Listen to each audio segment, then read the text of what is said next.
Hello friend, welcome to my channel Ratna kitchen food cooking. কেমন আছো তোমরা? আশা করি ভালো আছো, আমিও ভালো আছি তোমাদের ভালোবাসাতে। আজকে আমি পালক শাকের একটা অন্যরকম রেসিপি নিয়ে চলে এসেছি। আশা করি তোমাদের ভালো লাগবে। এরকম করে রান্না করে দেখো একবার। এখানে আমি প্রথমে কড়াই নিয়ে নিয়েছি ননস্টিকের, তাতে আমি তেল দিয়ে দিলাম, সরষের তেল। আমি রান্নাটা সরষের তেলেই করব। এরকম করে পালক শাক রান্না করলে ভাত রুটির সাথে খুবই ভালো লাগে, পরোটার সাথে সব কিছুর সাথেই ভালো লাগে। এবার তেলটা গরম হয়ে গেছে, আমি প্রথমে জিরা দিয়ে দিলাম, 1 চামচ ধনে দিয়ে দেবো, গোটা ধনে, 2টো শুকনো লঙ্কা,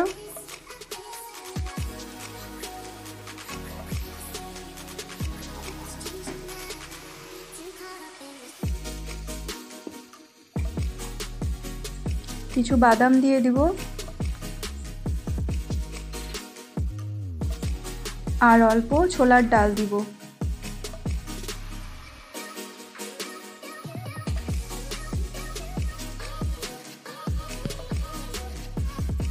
সবগুলোকে ভালো মতন ফ্রাই করে নিতে হবে।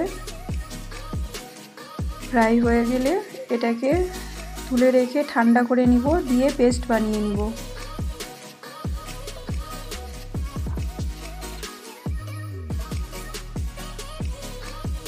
তুলে রেখে দেবো ঠান্ডা করার জন্য।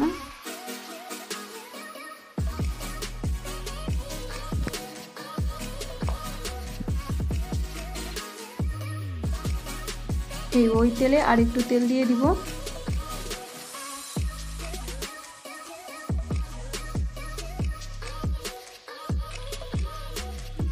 আর 1 চামচ জিরা দিয়ে দিলাম।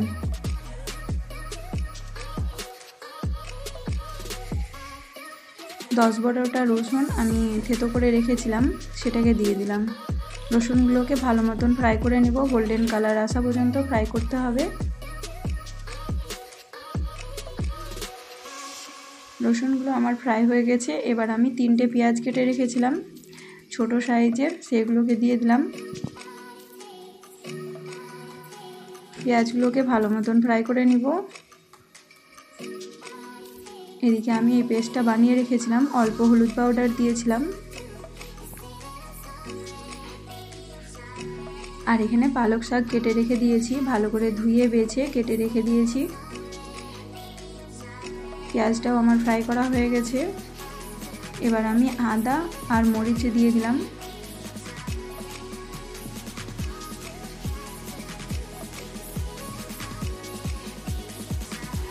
এবার কাশ্মীরি লাল মির্চ পাউডার দিয়ে দিব,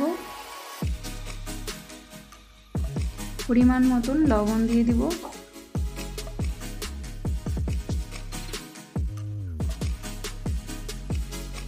আর হলুদ পাউডার দিলাম অল্প।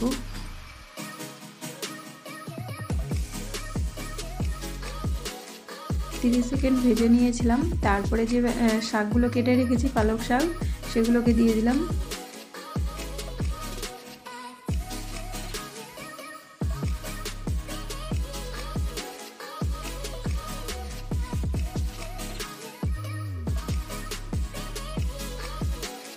ভালো করে নেড়ে নেব শাকগুলোর সাথে মশলাটা। শাক থেকে জল বেরাতে লেগেছে, জলটা শুকিয়ে যাওয়া পর্যন্ত শাকটাকে ভালো মতন ফ্রাই করে নিতে হবে।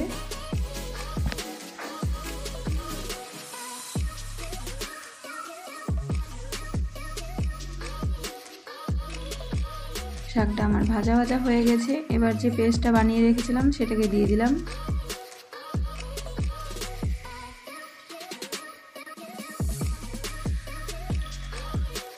ভালো মতন নেড়ে নিতে হবে। পেস্টটাকে দেওয়ার পর গ্যাসের ফ্লেমটাকে লোতে রেখে 3 মিনিট মতন আমি ফ্রাই করে নিয়েছিলাম।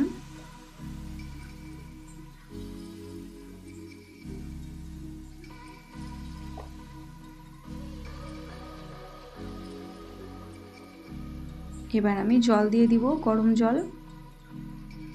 এখানে গরম জল ব্যবহার করতে হবে। এবার ঢেকে আমি 3 থেকে 4 মিনিট জাল দিয়ে নিব, ফুটিয়ে নিব। আর গ্যাসের ফ্লেমটাকে লোতে রেখেছিলাম।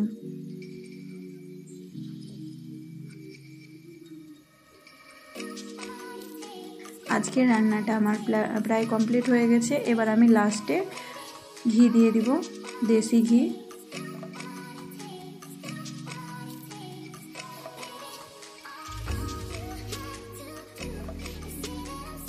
এবার গ্যাসটাকে বন্ধ করে দেব। গরম গরম ভাত রুটির সাথে খুবই ভালো লাগবে খেতে, এটা দারুণ লাগবে। আজকেকার ভিডিওটা আমার কমপ্লিট।